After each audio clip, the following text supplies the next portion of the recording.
सकाळी सकाळी गरमागरम चहासोबत खारी भिजवून खाण्याची मजा काय वेगळीच असते. बऱ्याचदा बाहेर राहिल्यामुळे तिथे खारी भेटत नाही, पण घरच्या घरी बेकरी स्टाईल खारी कशी बनवायची त्याची सोपी रेसिपी सांगते. 2 कप मैदा चाळून घ्यायचा आहे, त्याच्यामध्ये अर्धा चमचा ओवा घालून घ्यायचा आहे, कडकडीत तेलाचं मोहन घालून घ्यायचं आहे, मोहन पिठाला व्यवस्थित मिक्स करून घ्यायचं, चवीनुसार मीठ घालायचं आहे आणि पाणी घालून व्यवस्थित गोळा तयार करून घ्यायचा.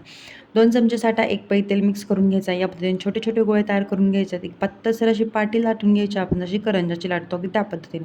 साठा लावून घ्यायचा आहे. पात्यावरती पाट्या टाकत जायच्या आहेत. साठा लावत 7 पाट्या आपण तयार केल्या होत्या एकावरती एक टाकून घ्यायच्या. या पद्धतीने चौकोनी करायच्यात आणि या लाटण्याने अलगदसर अशा लाटून घ्यायच्या आहेत.